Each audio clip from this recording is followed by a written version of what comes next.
Gynaecological cancers, అంటే ఉమెన్లో కామన్గా కనిపించే క్యాన్సర్స్. సో మహిళల్లో ఎక్కువ శాతం కనిపిస్తున్న క్యాన్సర్స్ వచ్చేసి మనకు బ్రెస్ట్ క్యాన్సర్స్ ఒకటి, ఆ తర్వాత సర్వైకల్ క్యాన్సర్స్. ఇవి రెండు ఇండియాలో most common cancers. So breast cancers ఈ మధ్య కాలంలో చాలా ఎక్కువగా ఇన్సిడెన్స్ కనిపిస్తోంది. దీనికి రీజన్స్ ఏంటి అనేసి వెతికితే వీటిల్లో ఎక్కువ అవ్వటమే కాకుండా చాలా చిన్న వయసులో కూడాను బ్రెస్ట్ క్యాన్సర్స్ కనిపిస్తున్నాయి. అంటే 20 years 30 years వాళ్ళు కూడాను ఈ వ్యాధి నుంచి బాధపడుతున్నారు. సో దీనికి మెయిన్ కారణం వచ్చేసి సెడెంటరీ లైఫ్ స్టైల్ చాలా ఎక్కువైపోతుంది. ఆ తర్వాత ఒబేసిటీ కూడాను ఎక్కువ ఉంటుంది, ఊబకాయం ఎక్కువ రావటము, సెడెంటరీ లైఫ్ స్టైల్స్, వీటి వల్ల బాడీలో హార్మోనల్ ఇంబ్యాలెన్స్ అవుతుంది. ఈ హార్మోన్స్ ఎప్పుడైతే ఇంబ్యాలెన్స్ స్టార్ట్ అవుతుందో అప్పుడు బ్రెస్ట్ మీద ఈస్ట్రోజన్ హార్మోన్స్ ఎక్కువగా వర్క్ చేసి బ్రెస్ట్ క్యాన్సర్స్ వచ్చేదానికి అవకాశము ఎక్కువగా ఉంటుంది. సో దీనికి మనము ఏం చేయగలము అనేది ఆలోచిస్తే ఎక్కువ ఫిజికల్ యాక్టివిటీ ఉండటము, ఆ తర్వాత రెగ్యులర్గా వాకింగ్ ఇలాంటివి చేస్తూనే హెల్దీ లైఫ్ స్టైల్, అంటే హెల్దీగా ఫుడ్ తీసుకోవటము ఇలాంటివి చేస్తే చాలా మట్టుకు ఈ వ్యాధి నుంచి మనము త్వరగా బయటపడవచ్చు. కానీ చాలామంది పిల్లల్ని కూడాను ఎక్కువ, అంటే ఆల్మోస్ట్ ఆల్ 30 years 40 years ఏజ్లో కూడాను కంటున్నారు. ఇలా అవుతే కనుక బాడీలో చాలా హార్మోనల్ ఇంబ్యాలెన్స్ ఉంటుంది. ఈ హార్మోనల్ ఇంబ్యాలెన్స్ని అవాయిడ్ చేయగలిగితే, అంటే అట్లీస్ట్ 25 years ఏజ్లో ఫస్ట్ చైల్డ్ కనుక మనకు పుడితే మనకు బ్రెస్ట్కి ఈ బ్రెస్ట్ క్యాన్సర్స్ నుంచి మనము తప్పించుకోవడానికి అవకాశం ఉంటుంది. ఆ తర్వాత సర్వైకల్ క్యాన్సర్ అనేది ఇదొక చిన్న వైరస్ నుంచి వచ్చే వ్యాధి.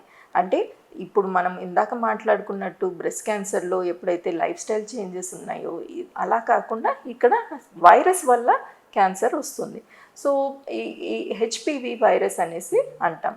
ఈ HPV virus, human papilloma virus అనేది మామూలుగా మన స్కిన్ సర్ఫేసెస్ మీద అందరికీ కూడాను ఉంటుంది. కానీ ఎప్పుడైతే ఉమెన్కి సెక్షువల్ యాక్టివిటీ స్టార్ట్ అయిపోతుందో ఆ టైంలో ఇది బాడీలోకి ఎంటర్ అవుతుంది. అలా ఎంటర్ అయినప్పుడు అది వెళ్ళి సర్విక్స్ని తాకి అక్కడ మనకు ఈ సర్వైకల్ క్యాన్సర్ని డెవలప్ చేసేదానికి అవకాశం ఉంటుందన్నమాట. సో దీని నుంచి ఎలా కాపాడుకోవాలి అని అంటే రెగ్యులర్గా సెక్షువల్ యాక్టివిటీ తర్వాత ఆ ఆర్గన్స్ అన్నీ కూడాను క్లీన్గా నీట్గా వాష్ చేసుకోవడం అనేది చాలా ఇంపార్టెంట్.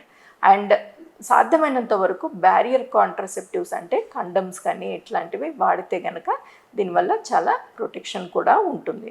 ఇది కాకుండా రెగ్యులర్గా మనము ప్యాప్స్మియర్స్ తర్వాత హెచ్పివి డిఎన్ఏ అనేసి ఈ సింపుల్ టెస్ట్లు కనుక చేయించుకుంటే కనుక, ఫస్ట్ ఎవ్రీ ఇయర్ చేయించుకోవాలని చెప్పేవాళ్ళము.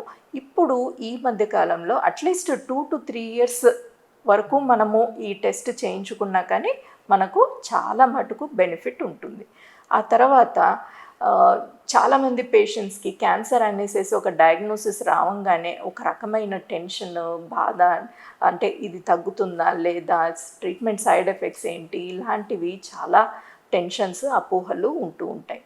అయితే మనకు ఇప్పుడు వచ్చిన లేటెస్ట్ అడ్వాన్సెస్లో రేడియోథెరపీలో కానివ్వండి, సర్జరీలో కానివ్వండి, ఆ తర్వాత కీమోథెరపీ అండ్ ఇమ్యూనోథెరపీ ఇలాంటి అన్ని రకాల ట్రీట్మెంట్స్లో కూడాను చాలా అడ్వాన్సెస్ ఉన్నాయి. ఎస్పెషల్లీ రేడియేషన్ ఆంకాలజిస్ట్గా చెప్పగలుగుతున్నాను. ఇప్పుడు వచ్చే రేడియేషన్ మెషిన్స్లో మనకు అసలు ట్రీట్మెంట్ జరుగుతున్నప్పుడు ట్రీట్మెంట్ జరుగుతుంది అని కూడా పేషెంట్కి తెలియదు. చాలా తక్కువ సైడ్ ఎఫెక్ట్స్తో మనము ట్రీట్మెంట్ చేయగలుగుతున్నాం.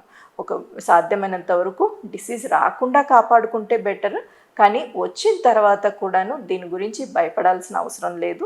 చాలా చక్కటి అడ్వాన్సెస్ వచ్చాయి పరికరాల్లో, ఇవన్నీ కూడాను మన దగ్గర అవైలబుల్ ఉన్నాయి. సో ఎవరికి ఏ ప్రాబ్లం వచ్చినా తప్పకుండా వెంటనే చెక్ చేయించుకోవడం మంచిది. నమస్కారం.